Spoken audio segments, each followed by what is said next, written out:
Hello my dear students, welcome back to my YouTube channel. मेरे YouTube channel पर आप लोग का बहुत बहुत स्वागत है। डियर स्टूडेंट, आज की क्लास में हम लोग टीजीटी, पीजीटी, एलटी और जीआईसी भर्ती परीक्षा के लिए इतिहास विषय के महत्वपूर्ण प्रश्नों का प्रैक्टिस करेंगे।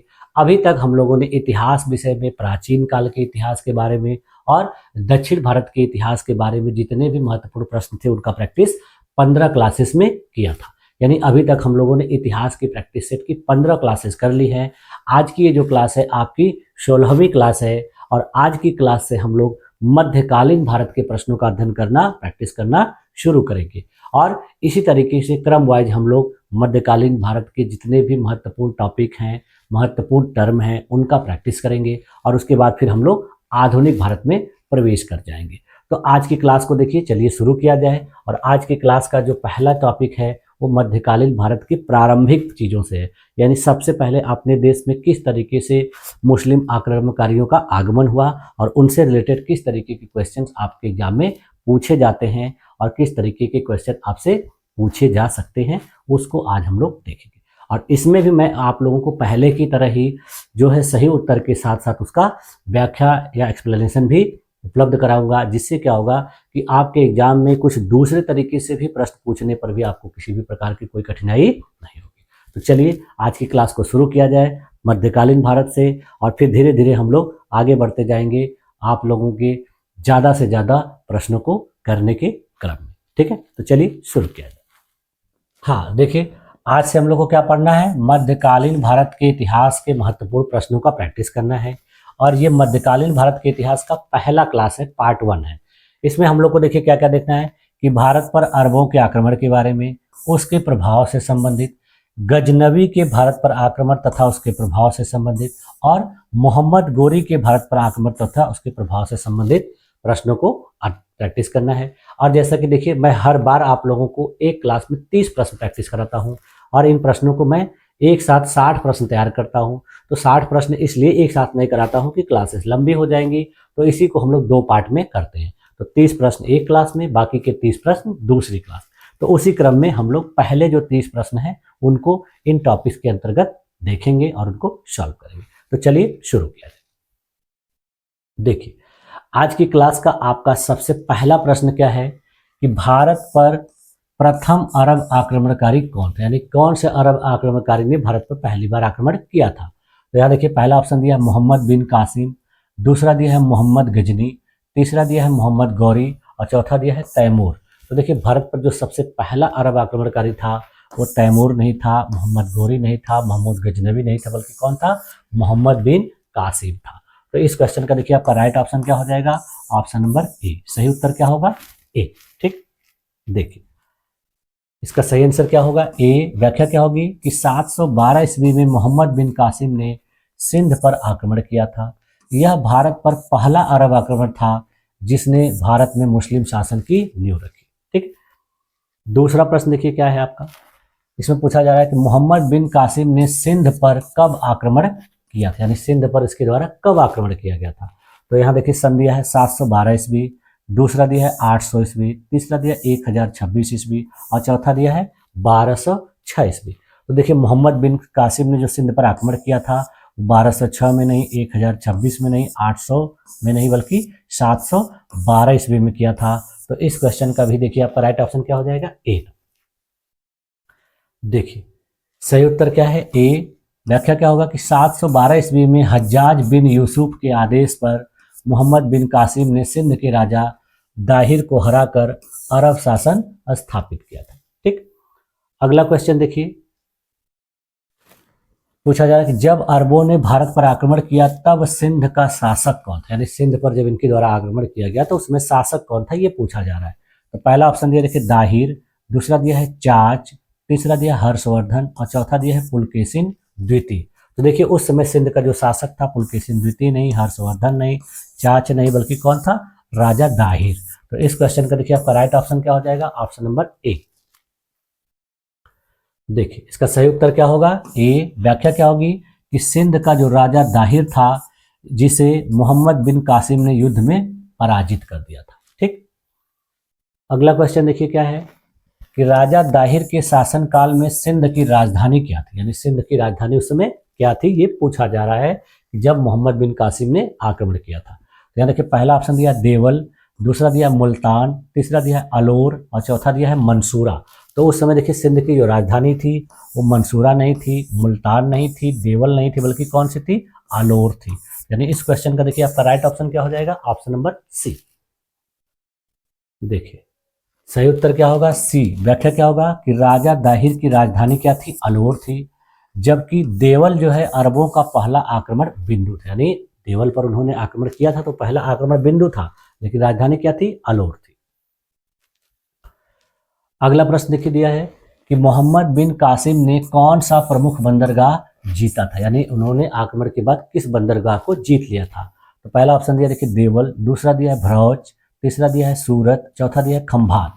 तो मोहम्मद बिन कासिम ने जो बंदरगाह जीता था देखिए वो खंभात नहीं था, सूरत नहीं था, भरौच नहीं था, बल्कि कौन सा था, देवल। यानी देवल के बंदरगाह पर उसने अधिकार कर लिया था। तो इस क्वेश्चन का देखिए राइट ऑप्शन क्या हो जाएगा, ऑप्शन नंबर ए। देखिए सही उत्तर क्या होगा, ए। व्याख्या क्या होगा कि देवल जो है सिंध का प्रमुख बंदरगाह था जहां से अरबों ने भारत में प्रवेश किया था, तो इसी को इन्होंने कब्जे में ले लिया था। अगला क्वेश्चन देखिए पूछा जा रहा है कि भारत पर अरब आक्रमण का मुख्य उद्देश्य क्या था, यानी भारत पर अरबों ने जो आक्रमण किया था उसका उद्देश्य क्या था। तो पहला दिया है देखिए धार्मिक प्रसार, दूसरा दिया है राजनीतिक विस्तार, तीसरा दिया है व्यापार एवं विजय और चौथा है प्रतिशोध लेना। तो देखिए भारत पर अरबों के आक्रमण का मुख्य उद्देश्य प्रतिशोध लेना नहीं था, राजनीतिक विस्तार नहीं था, धार्मिक प्रसार नहीं था, बल्कि व्यापार और विजय करना था। यानी बड़े बड़े क्षेत्रों को जीतना था और फिर वहां पर व्यापार करना था। तो इस क्वेश्चन का देखिए राइट ऑप्शन क्या हो जाएगा आपका, ऑप्शन नंबर सी। सही उत्तर क्या है, सी। देखिए सही उत्तर सी। प्रारंभिक उद्देश्य इनका देखिए व्यापार और राजनीतिक विस्तार था, लेकिन बाद में इन्होंने धार्मिक तत्व भी इसमें जोड़ दिया, यानी इसके बाद फिर इन्होंने धर्म का भी प्रचार करना शुरू कर दिया। अगला प्रश्न देखिए क्या दिया है कि अरब आक्रमण के बाद भारत में कौन सा धर्म पहली बार स्थापित हुआ, यानी अरबों के आक्रमण के बाद भारत में कौन सा धर्म स्थापित हुआ, ये पूछा जा रहा है। तो यहाँ देखिए पहला बौद्ध धर्म, दूसरा दिया इस्लाम, तीसरा दिया ईसाई धर्म, चौथा दिया है जैन धर्म। तो देखिए इनके आक्रमण के बाद अपने देश में जैन धर्म नहीं, ईसाई धर्म नहीं, बौद्ध धर्म नहीं, बल्कि इस्लाम धर्म की स्थापना हुई। तो इस क्वेश्चन का देखिए राइट ऑप्शन क्या हो जाएगा, ऑप्शन नंबर बी। देखिए सही उत्तर क्या है, बी। व्याख्या क्या होगा कि अरब आक्रमण के साथ ही भारत में इस्लाम धर्म का प्रवेश हुआ, विशेष रूप से सिंध और मुल्तान क्षेत्रों में, यानी सिंध और मुल्तान क्षेत्रों में जो है इस्लाम धर्म का विस्तार हुआ। अब अगला क्वेश्चन देखिए, मोहम्मद बिन कासिम को भारत भेजने वाला इराक का गवर्नर कौन था, यानी इराक का वह गवर्नर कौन था जिसने मोहम्मद बिन कासिम को भारत पर आक्रमण करने के लिए भेजा था। पहला ऑप्शन दिया देखिए हज्जाज बिन यूसुफ, दूसरा दिया है अल मंसूर, तीसरा दिया है अल हज्जाज और चौथा दिया है अल महदी।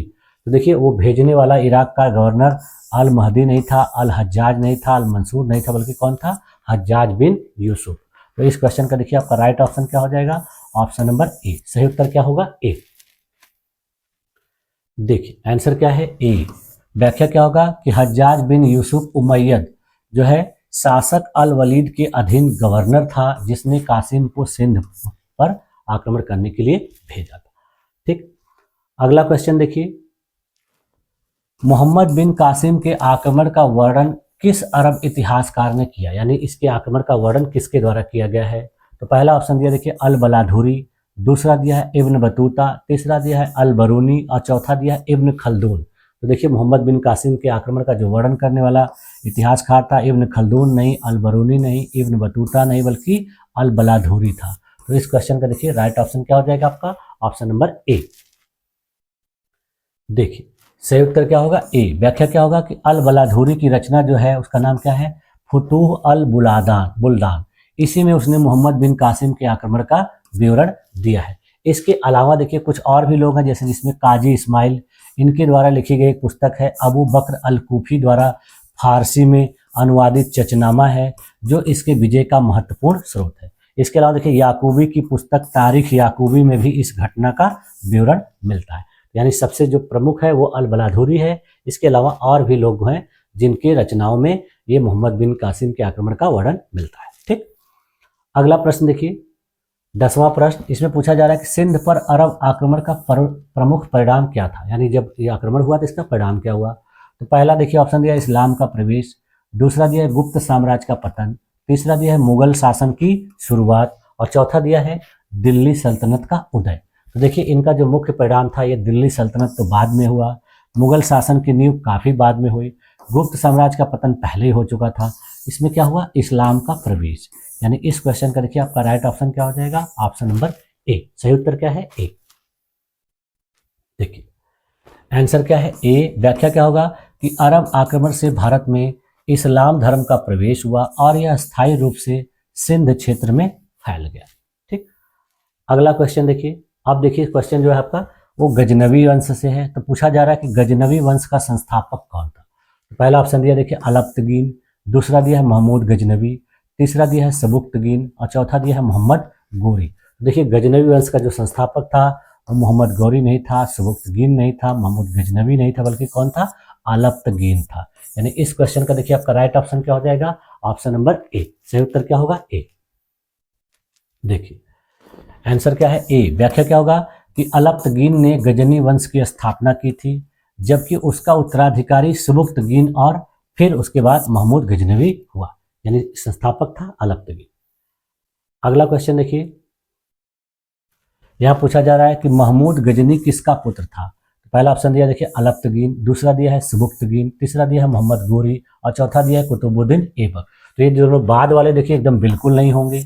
तो इस देखिए जिसका पुत्र था ये अलप्तगीन का पुत्र नहीं था, बल्कि किसका था, सबुक्तगीन का पुत्र था। यानी इस क्वेश्चन का देखिए आपका राइट ऑप्शन क्या हो जाएगा, ऑप्शन नंबर बी। सही उत्तर क्या होगा, बी।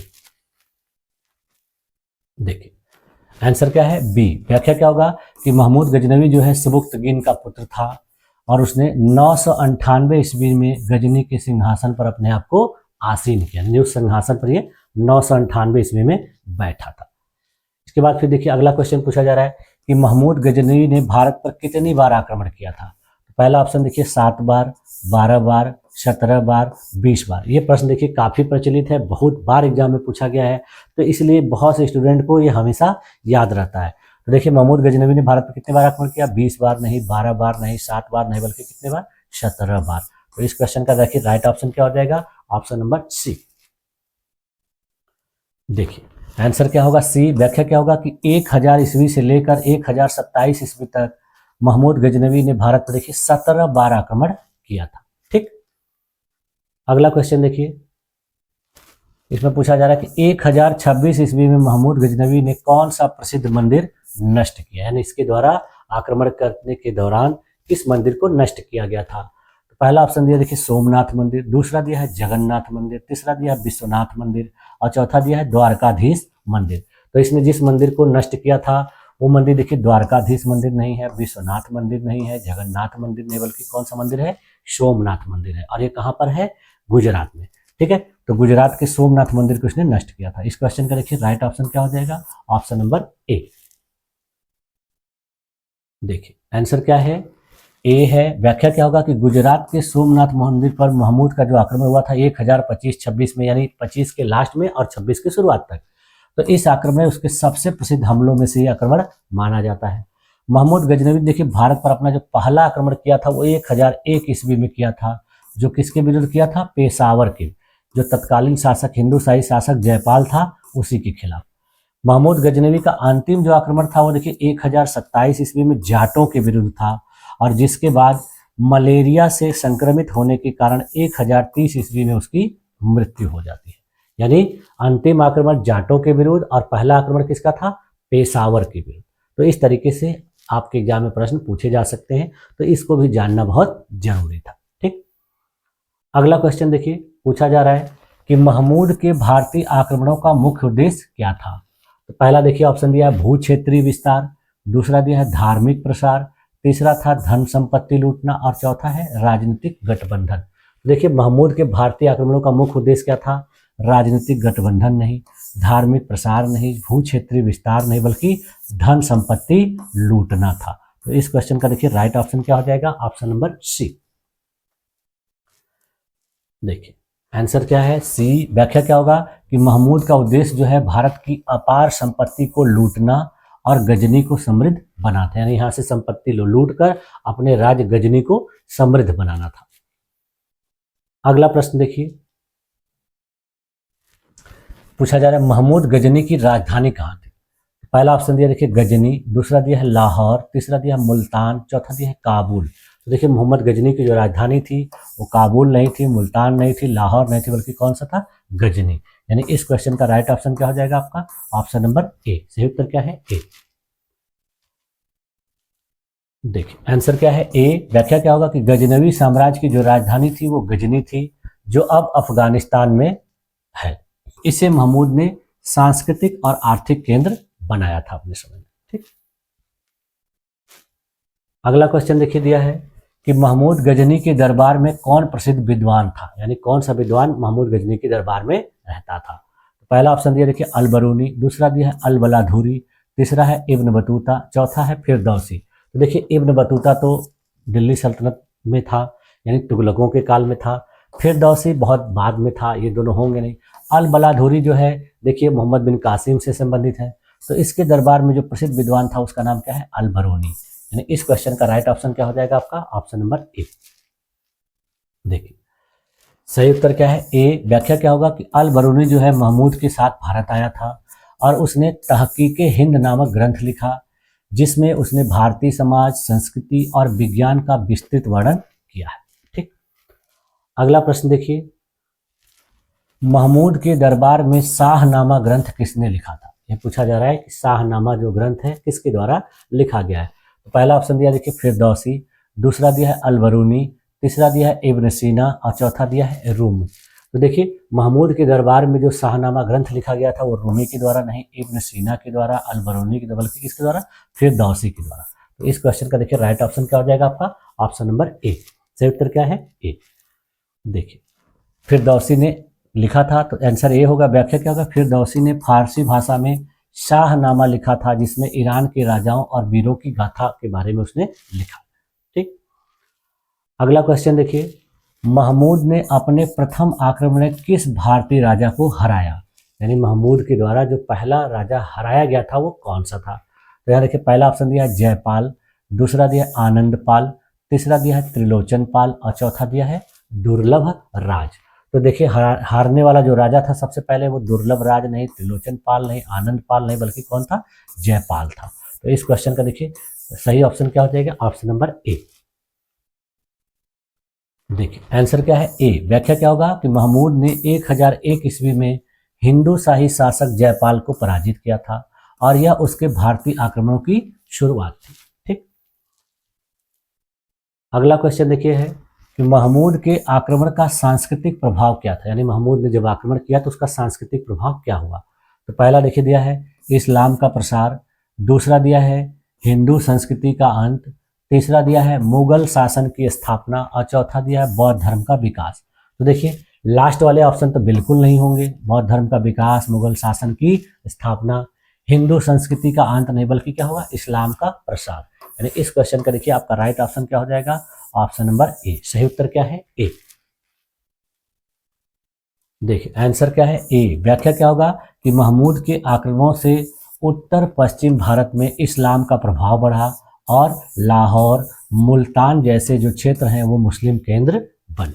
ठीक, अगला क्वेश्चन देखिए दिया है कि मोहम्मद गौरी से पहले गजनी का शासक कौन था। अब देखिए जो क्वेश्चन शुरू हो रहे हैं किसके बारे में शुरू हो रहे हैं, मोहम्मद गौरी से संबंधित। तो यहाँ देखिए पहला ऑप्शन दिया है महमूद गजनी, दूसरा दिया है गियासुद्दीन, तीसरा दिया है अलख्तगीन और चौथा दिया है कुतुबुद्दीन ऐबक। गजनी का जो शासक मोहम्मद गौरी से पहले था वो देखिए कुतुबुद्दीन ऐबक नहीं था, अलख्तगीन नहीं था, महमूद गजनी नहीं था, बल्कि कौन था, गियासुद्दीन। यानी इस क्वेश्चन का राइट ऑप्शन क्या हो जाएगा आपका, ऑप्शन नंबर बी। यानी गियासुद्दीन जो है उसका भाई था, यानी इससे पहले शासक यही था। ठीक, देखिए आंसर क्या है, बी। व्याख्या क्या होगा कि मोहम्मद गौरी जो है गियासुद्दीन का भाई था, जिसने गजनी के बजाय गौर को अपनी राजधानी बनाया। यानी इसने गजनी पर ध्यान नहीं दिया, उसको छोड़ के किस पे ध्यान दिया, गौर पर, और उसी गौर को अपनी राजधानी बनाया। ठीक, अगला क्वेश्चन देखिए पूछा जा रहा है कि मोहम्मद गौरी ने पहली बार भारत पर कब आक्रमण किया। यानी भारत पर कब आक्रमण इसके द्वारा किया गया था। पहला ऑप्शन ये देखिए 1175 ईस्वी, दूसरा दिया 1189 ईस्वी, तीसरा दिया 1191 ईस्वी और चौथा दिया 1192। तो देखिए मोहम्मद गोरी ने भारत पर पहली बार जो आक्रमण किया था 1192 नहीं, 1191 नहीं, 1189 नहीं, बल्कि 1175 ईस्वी में। तो इस क्वेश्चन का देखिए आपका राइट ऑप्शन क्या हो जाएगा, ऑप्शन नंबर ए। सही उत्तर क्या है, ए। देखिए आंसर क्या है, ए। व्याख्या क्या होगा कि गोरी ने 1175 ईस्वी में मुल्तान और उच्च पर आक्रमण करके भारत में प्रवेश किया था। ठीक, अगला क्वेश्चन देखिए दिया है कि 1191 ईस्वी की तराइन के प्रथम युद्ध में मोहम्मद गोरी को किसने हराया था, यानी प्रथम जो तराइन का पहला युद्ध था उसमें कौन पराजित हुआ था। तो देखिए दिया है पृथ्वीराज चौहान, दूसरा दिया है जयचंद, तीसरा दिया भीमदेव और चौथा दिया है गोविंद राज।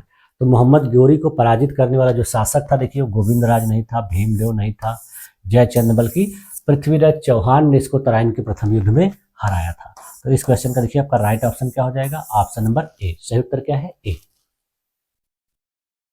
देखिए आंसर ए है। व्याख्या क्या होगा कि 1191 ईस्वी के तराइन के प्रथम युद्ध में पृथ्वीराज चौहान ने गोरी को हराकर भागने पर मजबूर कर दिया था।